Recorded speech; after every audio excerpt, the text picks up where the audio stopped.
우리 지난 시간에 이제 처음으로 저희가 이 성령님과 동행하는 삶에 대해서 배웠습니다. 지난 시간에 잠깐 간략하게 저희가 리뷰를 해보면 성령님이 어떤 분이라고 말씀을 드렸죠? 성령님은 벌써 다 잊어버리셨죠? 성령님은 하나님이시다. 그렇죠? 제일 중요한 게 하나님이시죠. 특별히 삼위일체 하나님 가운데 한 분이시다. 그렇게 말씀을 드렸고요. 특별히 그 하나님됨에 관련된 그 특징 두 가지가 있다고 말씀드렸는데, 첫 번째는 하나님의 속성을 갖고 계시고 또 하나님의 어떤 인격을 갖고 계신 분이 이 성령님이시다. 그 내용을 우리가 함께 살펴봤습니다. 그 성령님이 누구신가를 정확하게 정리가 안 돼 있으면 나중에 저희가 헷갈리기 때문에 우리가 첫 시간에 그렇게 함께 배웠고요. 자, 오늘 제목은 왜 성령님이 필요한가? 이게 바로 오늘 말씀의 주제가 되겠습니다. 여러분 핸드아웃 보시면요, 그 들어가는 글을 제가 한번 그대로 여러분들에게 읽어드리도록 하겠습니다. 교회를 그렇게 오래 다녔지만 우리는 계속해서 변하지 않는 우리의 모습을 보며 실망하고 낙심합니다. 한때 간절한 마음으로 주님께 기도하며 말씀 읽었던 우리가 이제는 냉랭해지고 감흥이 없는 마음과 생각을 갖고 있는 것을 보며 어디서부터 잘못된 것인지 모르는 경우가 많습니다. 매주 예배도 빠지지 않고 잘 참석하고 헌금도 열심히 드리고 다른 사람들보다 좀 더 헌신적으로 섬기는데 오히려 우리 안에 허전함과 공허함마저 들기도 합니다. 기도와 말씀 생활에도 좀처럼 집중하기 힘들며 지친 영혼과 육신을 가지고 다른 일들과 사역을 해야 한다는 부담으로 인해 잠시 쉼을 갖고 싶은 마음이 우리 안에 들기도 합니다. 만약 내가 이런 상황이라면 지금 바로 성령님이 가장 필요한 시기임을 기억하시기를 바랍니다. 여러분 모르겠어요. 이 글을 읽으시면서 혹시 내가 정말 이런 상황이다 라고 생각하시는 분이 계시면 마음속으로 한번 손을 들어보시면 좋겠어요. 그럴 수도 있고요, 아닐 수도 있어요. 저는 이 상황이 과연 어떤 문제인가, 그래서 제 나름대로 좀 정의를 한 것이 영적 침체라고 한번 정의를 해봤습니다. 그래서 왼쪽 편에 보시면 영적 침체의 원인 세 가지를 이렇게 좀 정리를 해봤습니다. 첫 번째가 영적 나태함이에요. 영적으로 자꾸 게을러지고요, 안일해지고 뭔가 조금 더 헌신하고 섬기려고 하는 그런 마음들이 자꾸 없다는 거죠.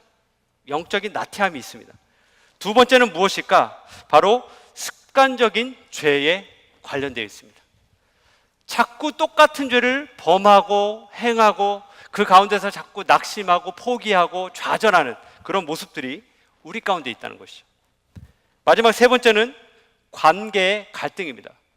가장 많은 경우에 여기에 또 많이 속해 계실 텐데요, 인간관계에서 오는 어떤 어려움들, 상처들, 문제들, 갈등들이 계속 우리의 마음과 생각을 억누르고 있다는 거죠. 하나님께로 집중하지 못하게 하고 자꾸 인간관계에서 얻는 어려움들 때문에 실패와 낙심을 하게 한다는 것입니다. 그래서 저는 이 영적 침체의 원인, 이거에 대해서 들어가는 질문 두 가지를 또 오른쪽에 드렸는데, 보시면 1번 질문이 이렇습니다. 혹시 지금 영적 침체에 빠져 있으십니까? 무엇이 원인인지 한번 생각해 보시기 바랍니다. 오늘 강의를 들으시면서 좀 그렇게 생각해 보셨으면 좋겠어요. 만약 내가 정말 그런 상황에 있다면 왜 그럴까? 뭐가 문제일까? 또 두 번째는요, 성령님의 도우심이 구체적으로 필요한지 한번 생각해 보시기를 바랍니다. 어떠한 성령님의 도우심이 나에게 필요한가? 그 질문을 여러분들이 갖고 오늘 이 말씀을 함께 듣기를 원합니다. 자, 우리 첫 번째 큰 제목이 이렇게 타이틀이 나오는데요, 우리 한번 저를 쫓아서 해보시면 감사하겠습니다. 성령님은 하나님의 도장입니다. 다시 한번요. 성령님은 하나님의 도장입니다.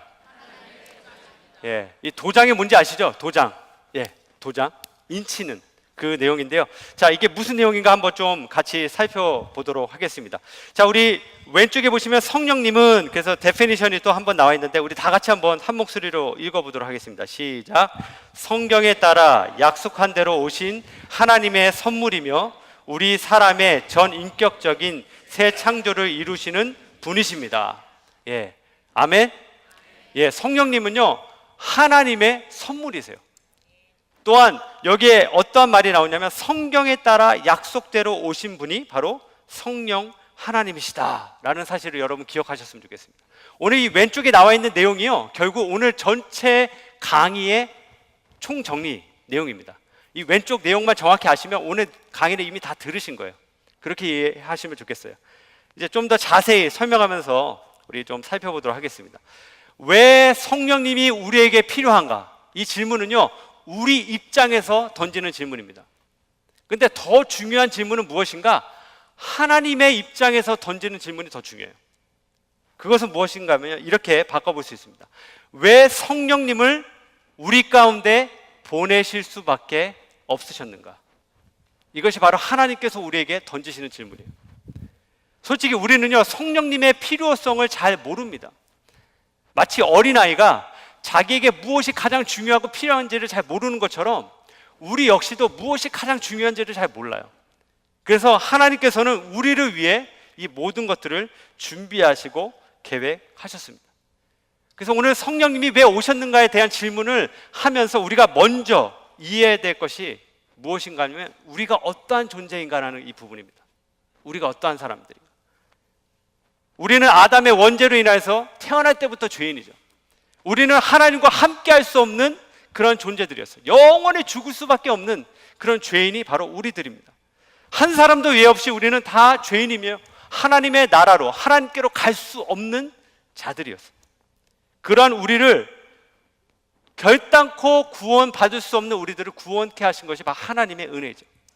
그렇기 때문에 먼저 우리가 우리 자신을 생각할 때 여러분 기억하셔야 될 것은 무엇이냐? 우리는 신뢰할 수 있는 존재들이 아니에요. 서로를 믿을 수가 없어요. 우리에게는 아무런 구원의 능력과 소망이 없다는 것을 여러분 기억하시기 바랍니다. 한국의 목욕탕에 한 어린아이와 할아버지가 함께 목욕을 하러 갔습니다. 할아버지가 뜨거운 탕에 들어가시면서 시원하다 그러면서 앉으셨어요. 이 어린아이가 그 얘기를 듣자마자 시원하구나. 그래서 한 번에 그 뜨거운 탕에 딱 들어간 거예요. 깜짝 놀랐죠. 너무 뜨거워서 나오면서 이런 얘기를 했다는 거예요. 세상에 믿을 놈 하나도 없네. 그렇게 얘기했다는 거예요. 물론 이제 조크죠. 정말 맞아요. 세상에는 믿을 사람이 한 명도 없다는 거예요. 그 사실을 우리가 먼저 알고 계셔야 돼요. 여기서부터 시작이에요. 여러분 성경에 나오는 모든 그 죄악들을 한번 보시면요, 이미 예전부터 다 지었던 죄들이 지금도 동일하게 계속 이어지고 있는 것을 볼 수 있습니다. 뭐 동성애라든지 살인, 간음, 뭐 도둑질, 그 외 여러 가지 그 죄악들이요 성경에 다 나열되어 있지만요, 그 모습이 예전에만 있었던 것이 아니라 오늘날 우리가 살고 있는 이 시대도 동일하게 그대로 다 일어나고 있습니다. 우리 인간은요 전적으로 다 타락됐어요. 일부분만 타락된 것이 아니라 완벽하게 타락됐다는 말씀을 여기서 우리가 알 수 있습니다. 그래서 로마서 3장 23절과 24절 말씀에 보시면 이런 말씀이 나옵니다. 모든 사람이 죄를 범하였음에 하나님의 영광에 이르지 못하더니 그리스도 예수 안에 있는 속량으로 말미암아 하나님의 은혜로 값없이 의롭다 하심을 얻은 자 되었느니라. 그러니까 우리를 죄로부터 구원하실 메시아 바로 예수 그리스도만이 우리에게 희망의 약속을 주시는 분이심을 믿으시기를 바랍니다. 그 약속을 따라 오신 분이 누구냐? 바로 성령 하나님이세요. 성령님은요 그냥 오신 것이 아니라 약속을 따라 우리에게 구원의 약속을 이루기 위하여 오신 분이 바로 성령 하나님이십니다. 그래서 여기서 우리가 한 가지 또 살펴보아야 할 표현이 하나가 있는데, 우리가 성령을 받았다라는 그런 얘기를 자주 합니다. 성령을 받았다. 이 얘기를 할 때 우리가 또 이런 생각할 수 있어요. 그러면 성령이 예전에 안 계셨는가? 계셨죠. 계속 존재했고 이 세상에 함께 역사하고 계셨는데 좀 처음 받는 느낌같이 들리는 그런 표현입니다. 근데 여기서 우리가 이런 표현을 사용합니다. 성령의 강림이라는 표현을 사용합니다. 여러분 이제 핸드아웃을 보시면 성령 강림의 의미라고 하면서 제가 이제 블랭크가 나오는데 한번 여러분들 이제 쓰시면 되겠어요. 그 뜻이 무엇이냐면 성부 하나님께서 하늘로부터 초월적으로 당신의 백성들에게 성령을 내려 주심, 이것이 바로 성령 강림의 의미입니다.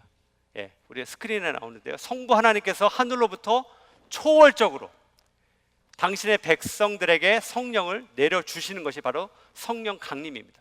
그러니까 이것은 무슨 얘기를 하냐면요, 하나님께서 보내신다는 거예요. 하나님께서. 사람이 구했기 때문에, 사람이 뭔가를 했기 때문에 성령님이 오신 것이 아니라 보내시는 분이 바로 성부 하나님이시라는 사실입니다. 그래서 결국 성령님이 강림하심으로 인해서 어떤 일이 일어나냐, 복음의 시대가 열리게 됩니다. 그 내용이 바로 사도행전 1장 4절부터 8절까지의 말씀인데요, 한번 우리 스크린을 통해서 눈으로 한번 읽어보시기 바랍니다. 제가 읽도록 하겠습니다. 예루살렘을 떠나지 말고 내게서 들은 바 아버지께서 약속하신 것을 기다리라. 몇 날이 못되어 성령으로 세례를 받으리라. 오직 성령이 너희에게 임하시면 너희가 권능을 받고 예루살렘과 온 유대와 사마리아와 땅끝까지 이르러 내 증인이 되리라. 바로 이 말씀이죠.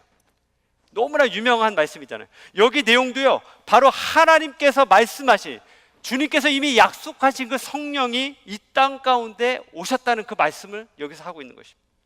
또한 사도행전 2장 33절 말씀 보시면 하나님이 오른손으로 예수를 높이심에 그가 약속하신 성령을 아버지께 받아서 너희가 보고 들은 이것을 부어 주셨느니라. 자, 여기서도 뭐라고 얘기합니까? 약속하신 성령을 아버지께서, 성부 하나님께서 받으셔서 이제 우리에게 주셨다라고 얘기합니다.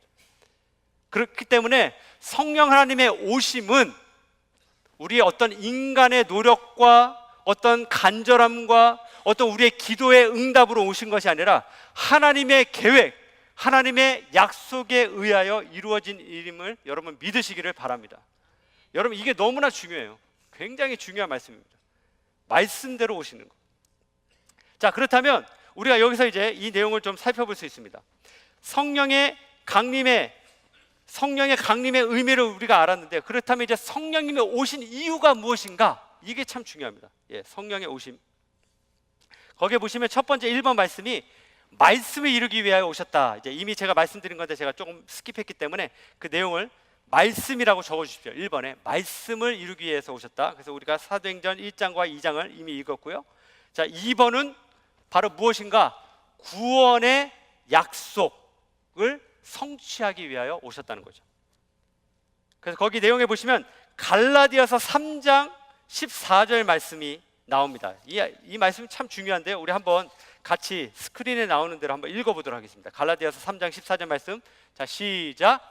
이는 그리스도 예수 안에서 아브라함의 복이 이방인에게 미치게 하고 또 우리로 하여금 믿음으로 말미암아 성령의 약속을 받게 하려 함이니라. 아멘.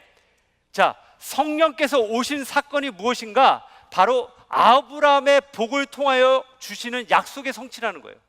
그 아브라함의 복이 무엇인가? 지금 이 갈라디아의 말씀처럼요, 예수 그리스도 안에서 이방인에게 미치는 바로 구원의 역사죠. 성령께서 오신 것이 바로 구원의 약속의 성취, 그것을 이루기 위하여 오셨음을 설명하고 있습니다. 또 여러분 에스겔서 36장 27절, 26절, 27절 말씀도 우리 같이 한번 읽어보도록 하겠습니다. 시작. 새 영을 너희 속에 두고 새 마음을 너희에게 주되 너희 육신에서 굳은 마음을 제거하고 부드러운 마음을 줄 것이며 또 내 영을 너희 속에 두어 너희로 내 율례를 행하게 하리니 너희가 내 규례를 지켜 행할지라. 아멘. 자, 여기서도 보시면 바로 새 영을 너희 속에 두고 새 마음을 너희에게 주되 내 영을 너희 속에 두어 율례를 행하게 할 것이다. 즉 하나님의 말씀대로 순종하며 주의 말씀의 성취가 이루어지게 할 것이다 라는 그런 내용이 여기 나와 있는 것이죠. 그렇기 때문에 여러분, 성령님이 오셨다는 그 사건을 기억할 때마다 우리가 기억해야 될 것은 무엇인가? 약속대로 오신 성령님이세요. 이게 참 중요해요. 약속대로. 또한 그 약속은 무엇인가? 구원의 성취, 구원의 약속을 이루기 위해 오신 예수 그리스도, 바로 성령 하나님을 이 시간 믿고 또 여러분들 기억하시기를 다시 한번 간절히 소망합니다. 그래서 성령 하나님의 오신 이유에 대해서 우리가 같이 살펴봤고요. 자, 그렇다면 우리가 성령님의 오심에 대해서는 잘 이해해요. 객관적으로도 여러분 충분히 아는 말씀이고요. 이해하시는 말씀인데 이것을 우리가 주관적으로 이제 이해할 때 약간의 어려움을 겪습니다. 왜냐하면 개인마다 우리 성령 하나님을 경험했습니까? 라고 질문을 하면 많은 분들이 거기서 좀 머뭇하시는 그런 일들이 좀 있습니다. 당신은 성령 받았습니까? 이렇게 질문하면요, 순간적으로 좀 내가 정말 받았나? 라고 생각하시는 분들이 생각보다 많은 것을 경험할 수 있다는 것이죠. 반대로 내가 성령 받았습니다 라고 얘기하면요, 어떤 때는 이런 마음이 우리 가운데 들 수 있어요. 난 아직도 부족한데, 난 아직도 죄를 많이 짓는데 과연 내가 내 자랑하는 거 아닌가, 괜히 그냥 성령 받았다라고 떠벌리는 거 아닌가, 이런 생각을 하는 분들도 간혹 계실 것 같습니다. 아까 말씀드린 대로요, 우리가 교회 생활을 함에도 불구하고 자꾸 우리의 삶 속에 성령의 충만함, 성령께서 우리와 함께 하시는 어떤 기쁨, 감사, 소망이 우리 가운데 없는 것을 참 많이 볼 수 있습니다. 그냥 종교 생활을 하는 것 같아요. 그냥 교회 왔다 갔다 하고 봉사하고 활동하는데 아무런 성령의 임재, 감사와 감격, 정말 이 약속대로 오신 성령님을 우리가 느끼지 못하는 그런 일들이 우리 가운데 참 많이 있는 것 같습니다. 그 이유는 무엇인가? 저는 바로 이 성령님의 인치심, 이것을 제대로 이해하지 못한 데서 바로 있는 일이 아닌가라고 생각해 보았습니다. 성령을 받았느냐라는 말은요, 좀 애매한 표현이에요.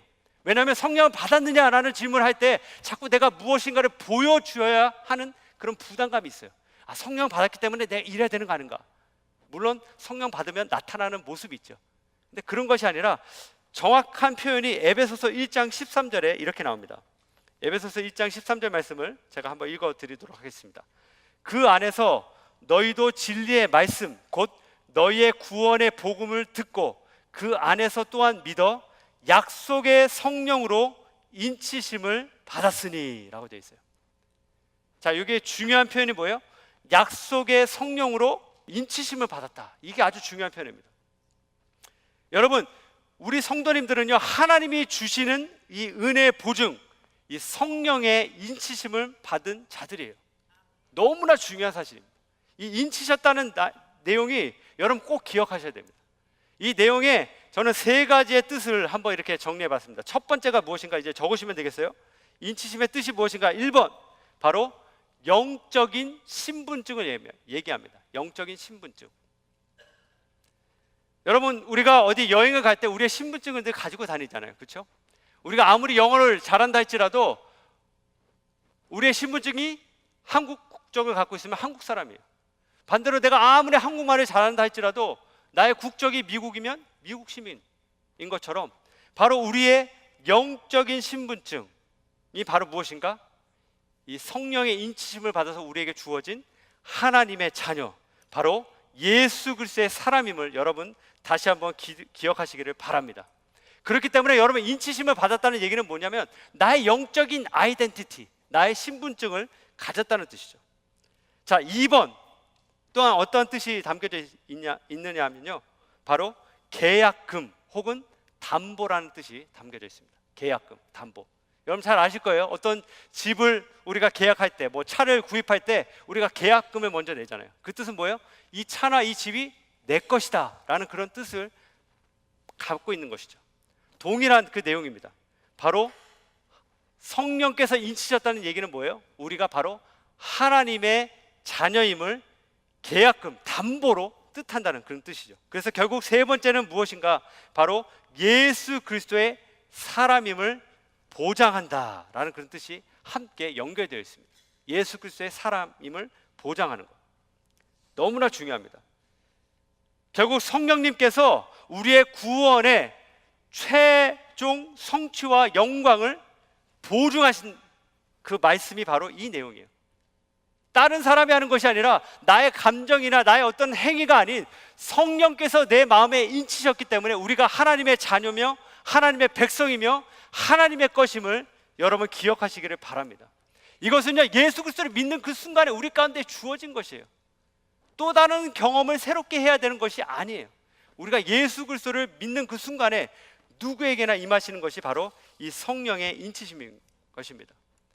물론 각자 체험이 좀 다를 수 있습니다. 어떤 분은 좀 뜨겁게 받은 분이 있고요, 어떤 분은 좀 그냥 조용히 지나가는 경우도 있어요.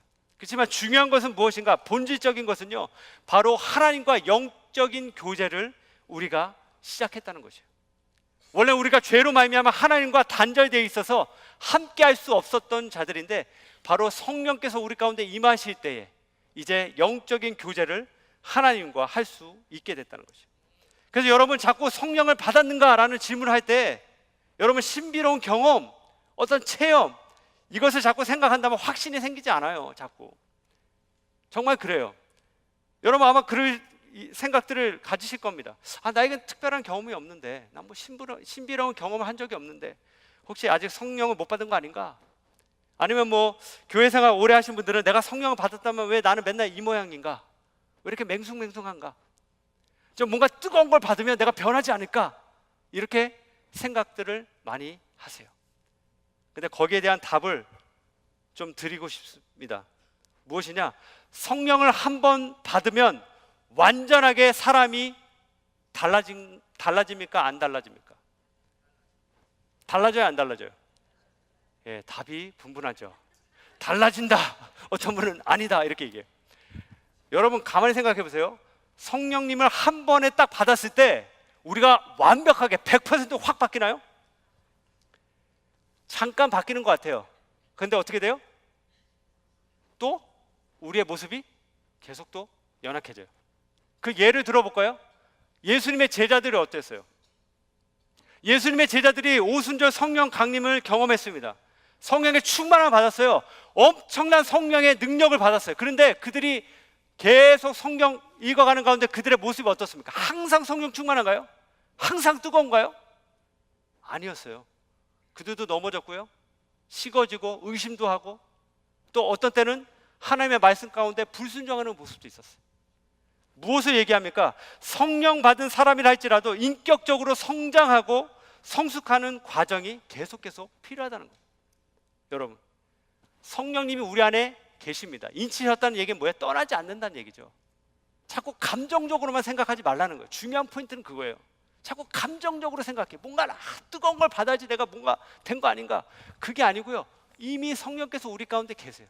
그 성령님을 의지하면서 가는 것 너무나 중요합니다. 그래서 성령의 인치심에 대한 의미를 4가지로 이렇게 좀 정리해 보고 싶습니다.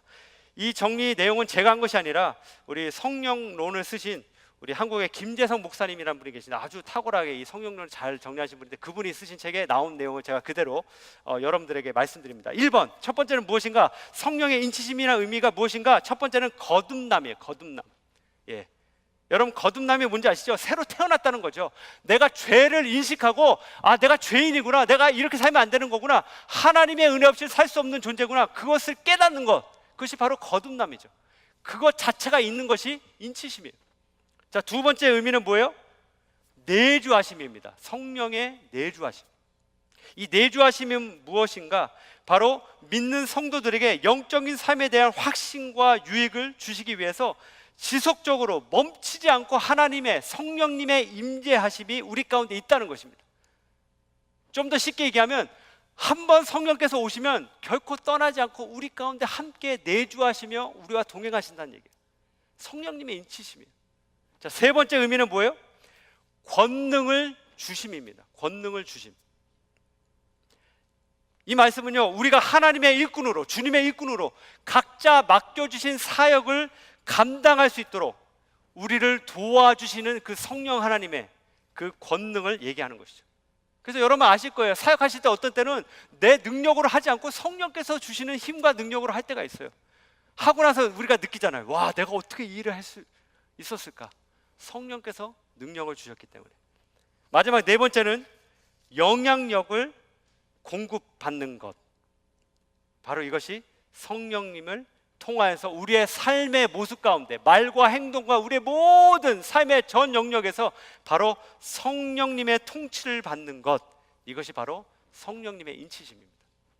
아무런 어떤 감정 이런 것들이 아니라 바로 정확한 내용으로 이렇게 정리되어 있죠. 그래서 여러분들 그 내용을 기억하시면서 성령님의 인치심이 무엇인가 다시 한번 여러분들 기억하시기를 간절히 소망합니다. 우리 그 다음 페이지에 보시면요, 이제 성령님의 2가지 중요한 역할에 대해서 우리가 함께 좀 살펴보기 원하는데요, 두 가지 역할이 이렇게 나오시는데 첫 번째 두 가지 역할의 그 내용은 성화의 목적이에요.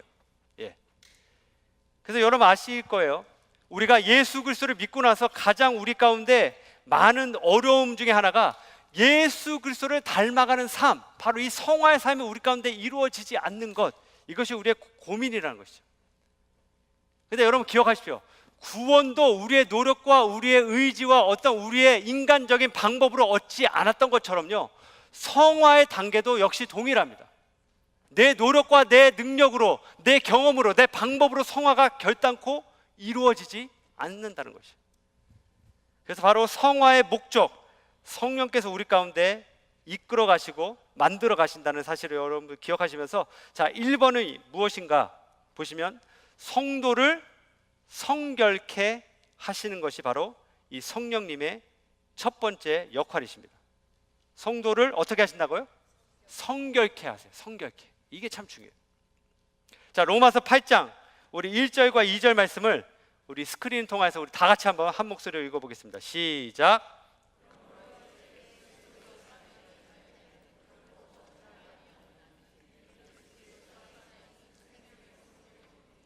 죄와 사망의 법에서 너를 해방하였음이니라. 아멘. 여러분 믿으십니까? 예, 우리를 어떻게 하셨다고요? 생명의 성령의 법이 죄와 사망의 법에서 너희를 해방하. 우리가 죄로부터 어떻게 된 거예요? 분리됐다는 거죠. 그래서 거기 밑에 내용에 보시면 여러분 이제 적어 보십시오. 거기 어떻게 되어 있습니까? 성결이란, 그러면서 이제 나오죠. 성결이란 무엇인가? 죄로부터 분리, 그 다음에 뭐예요? 하나님께로 일치되는 거예요. 예, 여러분 스크린에 나와 있으니까 스크린을 보셔도 돼요. 죄로부터 어떻게 된다고요? 우리가 분리되는 거고요. 그 분리된 것으로 끝난 것이 아니라 이제 우리가 어떻게 돼요? 하나님께로 이제 우리가 일치되는 거예요. 하나가 된다는 거예요. 이게 바로 성결입니다. 예, 너무나 중요하죠. 그래서 우리 성도님들이 자꾸 우리가 고민하잖아요. 사람이 구원을 받고 난 다음에 왜 우리는 계속 죄를 짓는가? 왜 나는 이 죄를 벗어날 수 없는가? 자꾸 이런 고민들을 하는데, 우리가 다시 한번 이 말씀을 기억하시면서, 아, 나의 능력으로 되는 것이 아니구나. 바로 성령께서 내 안에 역사하실 때, 나를 성결케 하시면 그 일이 가능해지는 것임을 여러분 기억하시기를 바랍니다. 우리 로마서 6장 12절 말씀도 한번 같이 읽어보도록 하겠습니다. 로마서 6장 12절 말씀 시작. 이와 같이 너희도 너희 자신을 죄에 대하여는 죽은 자요 그리스도 예수 안에서 하나님에 대하여는 산 자로 여길지어다. 아멘. 우리가 어떻다고요? 죄에 대해서 어떻게 된 자들? 죽은 자들이에요. 관련이 없다는 거예요. 왜요? 예수 그리스도를 통해서 우리가 영생을 얻었기 때문에 이제 죄로부터 우리가 완전히 죽었고 분리된 그런 사람이라는 거예요. 여러분 기억하십시오. 자꾸 죄의 유혹들이 올 때마다, 아, 내가 죄로부터 분리됐구나. 성령 하나님을 의지하는 거죠. 성결해지기 위하여 우리가 더욱더 바라봐야 될 것은 무엇인가? 내 자신을 바라보는 것이 아니라 누구를 바라봐야 돼요? 성령 하나님을 바라봐야 돼요. 성령 하나님, 저를 성결케 하여 주시옵소서. 성령 하나님만을 의지합니다. 이게 아주 중요해요. 그러면서 여러분들, 이 내용이 또 중요한 내용이 같이 연결되는데요. 성결의 삶은 무엇인가? 바로 거기 이제 또 적어주시면 되겠어요. 성결의 삶은 삶의 방향과, 삶의 방향과 목적의 전환으로 이루어진다. 삶의 방향과 목적의 전환으로 이루어진다. 이렇게 적어주십시오. 자, 말이 좀 어려운 것 같은데요. 간략하게 설명하면 이렇습니다. 우리의 삶의 방향이 예전에 어떻게 됐죠? 예수님을 믿기 전에는 죄로, 그렇죠? 지옥으로 가고 죄를 향하여 가다가 이제 어떻게 된 거예요? 하나님께로 바뀐 거죠. 그렇죠? 그 다음 우리의 삶의 목적도 전환이 된 거죠. 어떻게 전환된 겁니까? 이제는 우리 자신을 위하여 사는 것이 아니라 바로 하나님을 위하여 사는 삶이 된 것입니다. 로마서 6장 10절 말씀을 한번 제가 읽어드리겠습니다. 주의 죽으심은 죄에 대하여 단번에 죽으시며 그의 살으심은 하나님께 대하여 살으심이니. 자, 여기 보시면 예수님께서 부활하신, 살아나신 내용에 대해서 이렇게 나와 있어요. 자기를 위하여서 부활하지 않으셨다라고 얘기합니다. 누구에 대해서 부활하셨다고 얘기해요?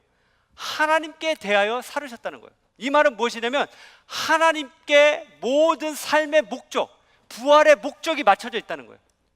본인을 위해서 살지 않았다는 거죠. 바로 하나님을 위하여, 하나님의 뜻을 이루기 위하여 하나님의 주권을 인정하면서 사셨던 분이 바로 예수님의 삶이었던 것이죠. 그렇기 때문에 우리도 역시 동일합니다. 우리가 성결한 삶을 산다는 것은 뭐예요? 나의 삶에 내가 주인이 아니라 바로 하나님이심을 인정하고 고백하면서 우리의 삶의 방향이 그동안에 내 멋대로, 내 생각대로 세상을 향해 있었다면 이제는 바꿔서 하나님을 향하여서, 하나님의 말씀을 향하여서 주님의 말씀대로 순종하면서 살아갈 때 바로 그것이 성결한 삶, 성령께서 우리를 그렇게 이끌어 가는 삶임을 여러분 다시 한번 기억하시기를 주님의 이름으로 간절히 축복합니다. 첫 번째는 바로 성령님께서 우리를 성결케 하시는 거예요. 자, 2번, 또 성령님의 중요한 역할은 무엇입니까? 바로 성도를 가르치세요. 가르치심입니다. 가르치심. 자, 우리 요한복음 14장 26절 말씀, 우리 역시 같이 한번 스크린을 통해서 읽어보도록 하겠습니다. 시작. 보혜사 곧 아버지께서 내 이름으로 보내실 성령, 그가 너희에게 모든 것을 가르치시고 내가 너희에게 말한 모든 것을 생각나게 하시리라. 아멘. 자, 성령께서 우리에게 모든 것을 가르치신다, 또 생각나게 하신다라고 오늘 얘기하십니다. 자, 그런데 여기 보시면 이 가르치시는 내용, 목적이 세 가지로 나오는 것을 볼 수 있어요. 첫 번째 무엇인가? 자, 스크린을 통해서 보시면 되겠어요. 1번, 바로 그리스도를 따르게 한다는 것이에요. 그 내용을 위하여서 가르치시는. 자, 두 번째는 바로 하나님을 섬기게 하기 위하여 우리를 가르치십니다. 하나님을 섬기게 하기 위하여. 자, 세 번째는 하나님을 기쁘시게 하기 위하여 우리를 가르쳐 주십니다. 이게 참 중요해요. 그냥 가르치시는 것이 아니라 그 목적이 있다는 거예요. 첫 번째가 예수 그리스도를 따르게 하기 위해서, 또 두 번째는 뭐예요? 하나님을 섬기게 하기 위해서, 또 세 번째는 하나님을 기쁘시게 하기 위하여 우리를 가르치시는 성령님을 우리가 알 수 있어요. 그러니까 성령님께서 우리에게 원하시는 것, 우리를 만들어 가시는 그 목적이 무엇이냐? 예수 그리스도를 닮아가고 하나님이 기뻐하시는 그 모습, 하나님의 자녀다운 모습으로 우리를 빚어가시고 살게 하시는 그 모습이 우리 가운데 주어질 수 있도록 계속 우리 가운데 알려주시고 깨닫게 해주신다는 거죠. 그러니까 여러분 그런 경험도 있으실 거예요. 어느 순간에 내가 나의 삶의 모습에서 이게 잘못된 거구나, 내가 이렇게 살면 안 되는 거구나, 이게 예수 그리스도를 따라가는 삶이 결단코 아니구나, 타협했던 모습들, 뭔가 좀 애매하게 좀 끌려갔던 모습들 가운데 성령께서 알려주세요. 그게 아닌 것을 알려주세요. 또 때로는 이것이 바로 하나님이 기뻐하시는 모습임을 알게 하는 그런 일들이 우리 가운데 있다는 것입니다. 너무나 중요합니다. 그러면서 성령께서 가르치시는 방법이 두 가지가 있어요. 자, 그것은 무엇인가? 첫 번째, 오늘 좀 적는 게 많아서 여러분 죄송한데요. 자, 첫 번째 가르침의 방법, 1번 말씀으로 우리를 가르쳐 주십니다. 말씀, 다른 말로 성경이죠. 자, 두 번째 성령께서 우리를 가르치는 방법은요, 우리의 경험입니다. 경험. 말씀과 경험이 항상 같이 가요. 항상. 여러분 잊지 마십시오. 성령께서 우리 가운데 가르치시는 거는요, 이 두 가지를 통해서 우리에게 말씀해 주세요. 여러분 성경을 모르면 하나님을 알 수가 없죠. 성경을 읽지 않으시는데 내가 하나님을 알았다? 의심하셔야 돼요. 잘못된 길로 갈 수 있어요. 정말 모든 내용이 성경에 다 나와 있고요, 성령께서 그 가운데 예수님이 누구신가, 하나님의 뜻이 무엇인지를 우리에게 세세히 알려주세요. 그래서 말씀 읽는 가운데 성령께서 감동해 주셔서 우리에게 깨달음을 주시죠. 그게 첫 번째입니다. 그게 우리의 지적인 것을 알려주시는 방법이죠. 또 우리의 감정과 의지를 경험케 하시는 방법이 뭐예요? 경험입니다. 경험. 말씀대로 살아갈 때에 성령께서 그 가운데 어떻게 일하시는지 우리가 경험함으로 인해서 이런 거구나. 때로는 우리 안에 정말 감격의 눈물이 터지고요, 때로는 우리 안에 정말 말할 수 없는 기쁨이 넘쳐나고, 또 회개가 터져나오고 또 돌이키는 역사가 일어나고, 아, 이렇게 살면 안 되는 거구나 결단하는 이들이 우리 가운데 계속 일어나게 되는 것입니다. 성경에 많은 예들이 참 많아요. 이런 비슷한 예들이. 예수님의 제자들이 그 대표적인 케이스라고 저는 생각합니다. 늘 그들은 하나님의 말씀을 몰랐습니다. 예수 그리스도의 그 말씀을 기억하지 못했어요. 성령께서 그들 가운데 임하셨을 때 비로소 예수 그리스도께서 하셨던 말씀들을 기억하게 되죠. 그 다음에 그 말씀을 깨달은 대로 이제 나가서 복음을 전하고 또 많은 사람들에게 담대하게 주님을 증거했을 때에 그 가운데 성령께서 역사하시고 일하시는 것들을 경험하면서 그들이 변해 갔다는 것입니다. 오늘 우리도 마찬가지입니다. 여러분들의 삶 속에서 계속 말씀을 읽으셔야 됩니다.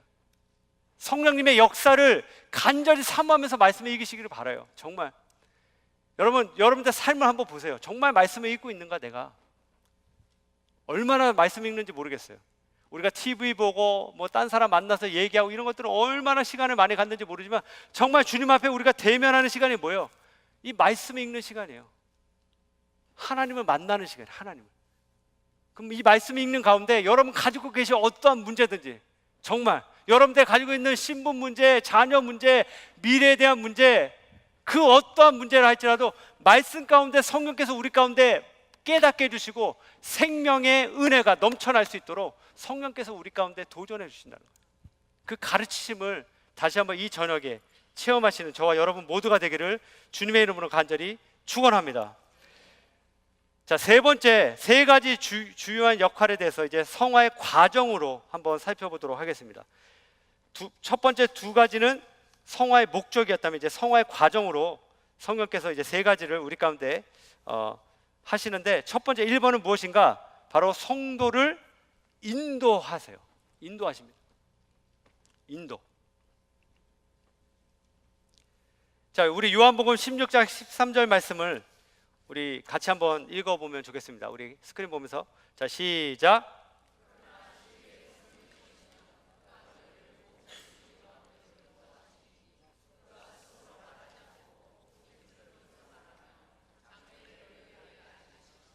아멘. 자, 오늘 읽은 말씀이었죠. 바로 성령께서 우리 가운데 오시면 우리를 모든 진리 가운데로 우리를 인도하신다라고 지금 말씀하고 있어요. 그러니까 성령님의 아주 중요한 역할 중에 하나가 뭐예요? 우리를 인도하세요. 어떠한 길로요? 진리의 길로, 하나님의 길로, 하나님이 기뻐하시는 길로 인도해 가시는 것이 바로 성령님의 역할이에요. 근데 이 인도하심을 받을 때 우리가 꼭 기억하셔야 될 중요한 문제가 있습니다. 인도를 받을 때에 우리가 생각해야 될 중요한 문제는요, 주도권 싸움입니다. 주도권. 여러분 뭐 부부싸움 할 때도 그런 거 있잖아요. 주도권 싸움 있잖아요. 뭐 남편이 뭐 기선을 제압하냐, 뭐 아내가 잡냐, 뭐 이제 그런 얘기를 하는데, 우선 주도권의 싸움이 우리 가운데 있다는 거죠. 바로 하나님이냐 성령님이냐 내 자신이냐, 이 싸움이 늘 우리 가운데 있습니다. 그래서 우리가 기뻐하는 대로, 내가 좋아하는 대로, 내 방식대로, 내 경험대로 자꾸 살게 되면 어떻게 돼요? 성령께서 인도하시는 그것을 경험할 수 없게 되는 거죠. 당연히. 예. 우리가 예수님을 나의 구주로 영접하고요, 구세주로 믿는 것은 다 알고 계세요. 근데 우리가 놓치는 것이 무엇인가? 예수님을 나의 주로 인정하는 것을 놓칠 때가 참 많아요. 주가 뭐예요? Lord, 나의 주인이라는 뜻이죠. 예. 메시아는 뭐예요? 구세주는 뭐예요? 우리를 구원하신 분이에요. 우리는 구원한 것까지는 다 알아요. 아, 맞아, 예수님이 날 구원했지, 맞아, 좋은 분이야, 정말 나를 위하여 이렇게 희생하신 분이야, 여기까지 생각하세요. 그렇지만 그 다음이 뭐예요? 주님은 우리의 주가 되세요. 예수님은 당신의 피값을 주고 우리를 사셨어요. 속량하신 거예요. 우리를 사신 분이 바로 예수님이세요. 그럼 우리는 누구의 겁니까? 예수님의 것, 주님의 것이죠. 그러면 우리가 우리의 인생의 주인이 아니라 바로 주님이셔요. 그 사실까지 우리가 자꾸 놓치는 그 모습을 우리가 보면서요, 바로 이 부분을 여러분 기억하십시오. 성령님의 인도하심 받을 때 바로 내 자신을 주님 앞에 온전히 내어 맡겨야 되는 것. 나는 주님의 것입니다. 주님, 나를 온전히 사용하여 주시옵소서. 그렇게 여러분들 기억하시기를 바랍니다. 자, 성령께서 우리를 인도하실 때 네 가지 방법이 그래서 더 구체적으로 나오는데 짤막짤막하게 좀 정리를 해드리면 1번은요, 성령님께서 깨닫게 해주십니다. 성령님께서 인도에 가시는 방법 가운데, 예를 들면 여러분 뭐 그런 경험들 해보셨을 텐데요. 기도하는 가운데 갑자기 어떤 일들이 생각나죠. 어떤 문제를 놓고 깊이 기도하는 건데 갑자기 불현듯 어떤 생각이 나죠. 아, 이렇게 하면 되겠구나. 아, 누구를 만나야 되는 거구나. 아, 이렇게 문제를 풀면 되는 거구나. 그렇게 알려주시는 때가 있죠. 그게 뭐예요? 성령께서 우리에게 깨닫게 해주시는 방법입니다. 2번은 무엇인가? 바로 말씀을 통해서 우리에게 인도해 주시죠. 깨닫게 해주십니다. 성경 말씀을 우리가 읽을 때 비로소 주님의 뜻을 알게 되죠. 자, 3번, 마음의 평안을 주셔서 또 우리를 인도해 가십니다. 아무리 내 안에 확신이 있고 이거야말로 정말 맞다라고 장담할지라도 내 안에 마음에 확신이 없다면 그것은 아니에요. 성령께서 우리에게 주시는 마음은 평강이지 두려움이나 염려가 아니기 때문에 그렇습니다. 마지막 4번째는 무엇이냐? 환경적으로 문을 열어주십니다.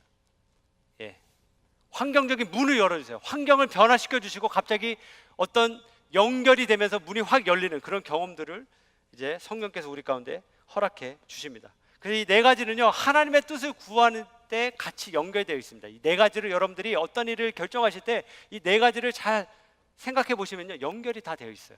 그래서 한번 나중에 또 다시 한번 기도하시면서 이 4가지를 점검해 보시면 참 좋겠습니다. 자, 2번 성령님께서 하시는 역할, 2번째는요, 성도를 위로하십니다. 첫 번째는 인도하셨고 2번째는 성도님을 위로하세요. 성령님의 아주 중요한 역할 중에 하나가 이 위로하심이에요. 왜냐하면 오늘날 우리가 너무나 많은 상처와 어려움 가운데 우리가 살고 있기 때문에 그 어느 때보다도 위로가 필요한 때에 살고 있습니다. 여러분 잘 아실 거예요. 우리 주변에 정말 많은 세미나들이 있습니다. 뭐 내적 치유 세미나, 그렇죠? 뭐 알코올 중독, 마약 중독, 무슨 중독 세미나들이 엄청나게 많아요. 상담하는 분들이 굉장히 많으십니다. 여러분 아실 거예요. 상담하러 다녀요. 왜? 문제가 있기 때문에, 상처가 있기 때문에. 근데 여러분 아시겠지만요, 사람이 할 수 있는 부분은 어느 정도밖에 안 됩니다. 완전한 치유는 어디서 가능합니까? 성령께서 우리 가운데 임하실 때 이루어질 줄 분명히 믿습니다. 성령께서 우리 가운데 임하시면 놀라운 치유와 능력이 나타나게 되어 있습니다. 초대교회에 그런 일들이 있었잖아요. 핍박을 받았고 생명의 위협함이 있음에도 불구하고 많은 고통과 외로움과 어려움과 상처들이 그들 가운데 있었지만 우리 초대교회 성도님들 어떠세요? 더 담대하게 복음을 전했어요. 심지어는 자기를 돌로 쳐 죽이는 사람을 위하여 축복기도, 용서의 기도를 드렸던 사람들이 바로 초대교회 성도님들이었어요. 어떻게 그런 일이 가능했을까요? 성령님의 위로하심이 그들 가운데 충만했다는 것이죠. 우리 고린도후서 1장 3절과 4절 말씀 우리 한번 같이 읽어보기를 원합니다. 시작. 찬송하리로다. 그는 우리 주 예수 그리스도의 하나님이시요 자비의 아버지시요 모든 위로의 하나님이시며 우리의 모든 환난 중에서 우리를 위로하사 우리로 하여금 하나님께 받은 위로로서 모든 환난 중에 있는 자들을 능히 위로하게 하시는 이시로다. 아멘. 자, 위로의 목적이 여기 나옵니다. 자, 거기 한번 적어 주십시오. 위로의 목적이 무엇인가? 내가 받은 하나님의 위로로서 같은 환난을 당하는 자들을 무엇하기 위하여? 위로하기 위하여. 네. 이것이 바로 성령 하나님께서 우리를 위로하시는 목적이에요. 첫 번째는 우리를 위로하시는 목적이 있죠. 그렇죠? 그렇지만 만약 우리가 위로를 받았다면 그 다음 우리가 해야 될 일은 무엇입니까? 우리와 똑같은 환난을 겪는 자들을 위로하라는 것이죠. 그래서 위로자의 역할이 바로 우리가 감당해야 될 사역임을 여러분 기억하시기를 바랍니다. 여러분 정말 위로하심을 경험했다면 주변에 계신 분들 한번 돌아보세요. 정말 분명히 그러한 비슷한 일을 경험한 분들이 있으세요. 참 신기합니다. 있어요. 여러분들이 관심 있게 안 보셔서 그렇죠? 분명히 있어요. 나랑 똑같은 일을 경험한 사람이 나타납니다. 그럼 그 사람 어떻게 해야 돼요? 하나님이 지금 나에게 붙여주신 거예요. 뭐 하라고요? 위로하라고. 그러면 그 위로가 점점 커집니다. 또 다른 일이 터질 때 여러분들 그 자리에 넘어지는 것이 아니라 다시 한번 성령께서 더 큰 위로로 우리를 세워주시면 그 세워주심을 통해서 더 큰 위로가 필요한 영혼들을 또 세우는 그 일을 우리 가운데 맡겨주신다는 것이에요. 이게 성령님의 역사예요. 자, 세 번째, 마지막 세 번째는요, 성도의 연약함을 도우십니다. 성도의 연약함을 도우시는 것이 바로 성령님의 세 번째 역할이세요. 우리 로마서 8장 26절 27절 말씀 우리 같이 한번 읽어 보도록 하겠습니다. 우리 같이 스크린 보면서요, 시작. 이와 같이 성령도 우리의 연약함을 도우시나니 우리가 마땅히 빌 바를 알지 못하나 오직 성령이 말할 수 없는 탄식으로 우리를 위하여 친히 간구하시느니라. 마음을 감찰하시는 이가 성령의 생각을 아시나니 이는 성령이 하나님의 뜻대로 성도를 위하여 간구하심이니라. 아멘. 자, 여기 보시면 성령님께서 우리를 위하여 하시는 두 가지 중요한 사실이 나와 있습니다. 이제 거의 적으시면 돼요. 1번, 마지막 적는 건데 1번 보시면 우리의 연약함을 아세요. 예, 이게 중요합니다. 성령님께서 우리의 연약함을 알고 계십니다. 자, 2번은 뭘까요? 우리를 위해 간구하세요. 이 두 가지. 첫 번째가 뭐라고요? 우리의 연약함을 알고 계세요. 내가 얼마나 부족한지를 아세요, 여러분. 내가 얼마나 재정적으로 좀 어려운지를 아세요. 내가 얼마나 믿음이 연약한지를 아세요. 내가 얼만큼 무식한지 알아요. 내가 얼만큼 상처가 많고 넘어지기 쉬운지를 성령님께서는 누구보다 잘 알고 계세요. 그 어떠한 얘기, 이제까지 단 한 사람에게도, 심지어는 내 배우자한테도 얘기하지 못한 나만의 가지고 있는 비밀, 그 연약함, 그 수치, 그것까지도 성령님은 다 알고 계세요. 근데 아는 거로 끝나시는 것이 아니라 어떻게 하신다고요? 그 연약함을 위하여 간구하시는 분이 바로 우리 성령 하나님이심을 믿으시기를 바랍니다. 그렇기 때문에 성령 하나님이 우리와 함께 하시기 때문에 비록 지금 내가 혼자 있다 할지라도, 아무도 나와 함께 하지 않고 홀로 외로이 있는 것 같은 그런 상황에 있다 할지라도 여러분 넉넉히 담대하게 어떠한 경우에도 능히 승리할 줄 분명히 믿습니다. 왜냐하면 성령께서 우리 가운데 함께 하시기 때문에 그래요. 성령님이 이렇게 우리를 인도하시고 위로하시고 우리의 연약함을 도우신다는 것이에요. 저는 이 성령님의 인도하심을요 정말 많이 자주 경험했는데 아주 분명하게 어떻게 저도 이 강의를 준비하면서 제가 선교에서 경험했던 일이 생각이 났어요. 공부하는데 제가 경험했던 일이 정확히 이게 딱 맞아서 제가 좀 간증을 나누고 싶습니다. 제가 예전에, 그러니까 저희 배대교 오기 전에 있었던 교회에서 청년 사역을 했었는데요.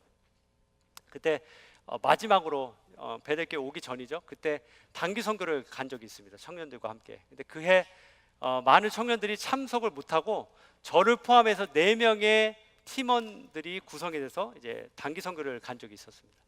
갔는데 저희가 그 단기 선교의 주 사역이 그 해는 BBS 어린이 사역이었어요. 그래서 어린이 사역을 하는데 저희가 당초 생각했던 인원보다 저희가 도착해서 들은 얘기로는 한 3-4배가 많은 학생들이 온다라는 얘기를 듣게 됐어요. 뭐 저희가 너무나 놀랬죠. 도대체 이게 저희가 생각했던 인원이 한 200명 정도였어요. 근데 뭐 그날 얘기 들어보니까 한 500명 이상 온다는 거예요. 600명까지. 근데 저희가 이제 BBS를 3교회를 돌아다니면서 해야 되는 그런 상황에 있었습니다. 뭐 비상이 걸린 거죠. 뭐 저를 포함해서 우리 뭐 팀원 3명인데 뭐 밤을 새면서 저희가 뭐 모든 것들을 준비했어요. 준비했던 것들이 너무나 모자라니까 다시 자르고 또 만들고 해서 밤을 새면서 우리가 일을 하는데요. 너무나 힘들었어요. 뭐 인원도 적은 데다가 또 할 일은 태산 같고. 그래서 이제 이 영적 싸움이 시작된 거죠. 뭐 서로 불평하면서 짜증이 나기 시작하는데 막 저도 엄청나게 짜증이 났어요. 이상하게 막 그냥 신경질이 나더라고요. 도대체 선교사는 왜 이런 인원 파악도 제대로 못 하셨는가? 좀 미리미리 이걸 좀 알려주지. 가서 그런 얘기를 하면 도대체 우리가 이걸 어떻게 할 수 있는가? 막 그런 짜증과 원망과 그러면서 이 어린이 사역을 왜 해야 되는가? 하나님과 이게 무슨 상관인가? 도대체 주님 왜 우리에게 이런 사역을 맡기셨습니까? 부터 시작해서요. 막 현지에 있는 애들도 막 보기 싫고 꼴도 보기 싫고, 많이 온다니까 더 짜증나고 막 얘네 왜 이렇게 많이 오나, 할 일 없나, 이렇게 막 그런 얘기하면서 결국은 그날 밤에 일을 하다가 아니나 다를까 저희가 싸웠어요. 팀원들끼리 이제 알구면에 붙은 거죠. 뭐 서로 막 정죄하고 막 미워하고 막 욕은 안 했지만 서로 그냥 막 싸운 거예요. 근데 제가 팀장이었어요. 근데 뭐 저도 신경질이 나니까 뭐 화가 안 풀리는 거예요. 그래서 얘기도 안 하고 그냥 대강 마무리하고는 그냥 자버렸어요. 그 다음날 아침이 됐는데, 이제 그 다음날 첫날 이제 BBS가 시작되는 날이죠. 아침에 일어났는데 뭐 분위기가 너무 아닌 거죠. 어떻게 해야 될까? 저도 너무 힘들고. 그래서 원래 이제 아침 식사를 하기 전에 저희가 큐티를, 팀 모임을 가질 때 큐티를 같이 하는데 그냥 하고 싶지 않더라고요. 그래서 그냥 제껴버릴까? 이제 그런 마음을 갖다가 그래도 해야지. 그래서 이제 어쩔 수 없이 말씀을 폈어요. 근데 말씀을 피고 읽는데요, 그날 성령님이 완전히 임하셨어요. 근데 어떻게 임했냐면요, 제가 말씀을 드릴게요. 저희가 읽은 말씀이 무엇이냐면 마가복음 9장 34절부터 37절의 말씀이었어요. 이 말씀은요, 제가 준비한 말씀이 아니고요, 우리가 그냥 그 큐티 내용으로 일률적으로 해서 그냥 딱 넣은 말씀이었어요. 그러니까 뭐 계산해서 넣은 것이 아니라 그냥 딱 폈는데 나온 말씀이에요. 그날 말씀이 이것이었습니다. 제가 그냥 읽어드릴게요. 예수께서 앉으사 12 제자를 불러 이르시되 어린아이 하나를 데려다가 그들 가운데 세우시고 안으시며 제자들에게 이르시되, 들으십시오, 누구든지 내 이름으로 이런 어린아이 하나를 영접하면 곧 나를 영접하며, 누구든지 나를 영접하면 나를 영접함이 아니요 나를 보내신 이를 영접함이니라. 별로 놀라지도 않으시고요. 저는요, 이 말씀을 피고 이렇게 읽는데요, 순간적으로 제가 막 놀랐어요. 이렇게 너무 놀랐어요. 제가 깜짝 놀랐어요. 순간적으로 막 이렇게 전율이 느껴진 거예요. 그냥 머리가 삐끗삐끗 쓰면서 어제 밤에 제가 했던 얘기예요. 주님, 이 애들이 주님 사역이랑 무슨 상관입니까? 이게 제가 이 멀리까지 와서 뭐 하고 있습니까 도대체? 시간 낭비, 돈 낭비, 내가 정말 이번 선교를 실패했습니다라고 생각했거든요. 하나님이 제 마음을 정확히 꿰뚫어 보셨어요. 이 말씀이 읽어지는 순간에 성령께서 확 제 마음을 찌르셨어요. 그날 아침에 회개했습니다. 막 눈물 흘리면서 온 팀원들이 함께 기도하는데요, 성령의 역사가 일어났어요. 저뿐만 아니라 제가 제일 많이 울었죠. 제가 제일 많이 회개했죠. 그러면서 막 같이 회개하면서 미안하다고, 우리가 하는 게 아니구나, 말씀으로 우리에게 도전하셨잖아요. 그럼 어떻게 인도하신다고요? 그 다음에 우리에게 마음의 평안을 주셨어요. 사역에 부담이 됐잖아요. 그 많은 애들을 만나야 되고 인도해야 되고 막 불편한 거예요. 부담이 되는 거죠. 짜증이 나고. 근데 그 마음이 바뀌기 시작하는 거죠. 성령께서 어떤 마음을 주세요? 너희는 감당할 수 있다. 내가 함께 할 것이다. 어떠한 어려움에 있다 할지라도 성령께서 우리 가운데 함께 하시면 능히 감당할 수 있음을 믿어라 라고 얘기하시는 거예요. 우리 팀원이 갑자기 마음이 하나가 됐어요. 그러면서 어떠한 일이 벌어지냐면요, 그 다음부터는요, 저희가 현장으로 나갔습니다. 첫 사역을 하러 나갔어요. 어마어마한 사람들이 왔어요. 정말 그냥 굉장히 많은 아이들이 뭐 교회 밖에 그냥 바글바글 있는 거야. 탄자니아 가보신 분들은 아시겠지만 그 정도 인원 가까운 애들이 막 와서 서 있는 거예요. 그래서 이제 순간적으로 아찔했지만 그 다음에 일이 더 놀랍습니다. 하나님이 누구를 준비하셨냐면 현지 학생들 리더들을 세워놓으신 거예요. 저희 팀원들이 저까지 4명이었잖아요. 팀원 애들 되는 애들이 한 30명 이상 와 있는 거예요. 걔네들이 와서 딱 대기하고 있었어요. 그러더니 이제 저희가 가이드라인을 막 줬죠. 빨리빨리. 그때 얘네들이 일사천리를 쫙 준비하면서 스테이션을 만들어주고 애들을 모아주고 그룹을 져주고 얘기를 해주고 통역을 해주고 인도를 해주면서 그 많은 애들이 전혀 문제없이 너무나 순조롭게 모든 애들이 하나씩 하나씩 인도함을 받는, 하나님께서 환경의 문을 열어주신 거예요. 아멘. 성령께서 만들어 가세요. 성령님을 의지하셔야 되는 거예요. 그때 제가 다시 한번 뼈저리게 느꼈어요. 성령께서 하시면, 성령께서 인도하시면 되는 거구나. 내 생각을 자꾸 의지하고 내 경험, 내 인간적인 마음, 감정, 상황, 사람들의 말, 이런 것들 때문에 자꾸 우리의 생각과 마음들이 흔들리면서 어떻게 돼요? 내 인생의 주인이 내가 돼서 내가 자꾸 결정한다는 거죠. 성령님은 지금도 우리에게 말씀하세요. 알려주세요. 그렇게 하지 마라. 아무개 집사님 그렇게 하지 마라. 아무개 장로에 그렇게 하지 마라. 아무개 목사에 그렇게 하지 마라. 얘기하시는데 우리가 듣지 않는다는 거예요. 성령님은 지금도 우리 안에 내주하시고 역사하시고 지금도 안타까운 마음으로 우리를 위해 간구하시는 분이 우리 성령 하나님이세요. 문제는 뭐예요? 우리가 듣지 않는다는 거예요. 우리의 문제. 저는 오늘 이 밤에 우리 성도님들이 우리 기도할 때 성령 하나님의 그 인도하심을 깊이 경험하시기를 주님의 이름으로 간절히 축원합니다. 저는 이 두 가지 질문을 드리면서 마무리를 하고 싶습니다. 그 내용이 뭐냐? 1번 읽어드릴게요. 오늘 말씀을 통하여 내가 새롭게 배우거나 도전받은 부분이 있다면 무엇인가? 한번 여러분 적으신 부분이 있다면 좀 나눠주시고요. 2번 질문이 이렇습니다. 현재 내가 필요한 성령님의 도우심은 어떤 것인가? 한번 여러분 기도의 제목으로 삼으시고, 우리 지난주에도 좀 어색했지만 그래도 어색해도 계속 하겠습니다. 앞으로 5주 동안 계속 할 테니까요. 여러분 옆에 계신 분들과 한번 나눠보십시오. 오늘 내용 가운데 내게 주신 내용이 이것이다, 깨달음이 이것이다, 잘 모르시는 분이라 할지라도 한번 간략하게라도 좀 나눠주세요. 잠깐 제가 시간 드릴 테니까 짧게라도 좀 나눠주시고 우리 함께 찬양하면서 기도의 자리로 나가는 시간 갖도록 하겠습니다. 예, 잠시 나눠주시면 감사하겠습니다.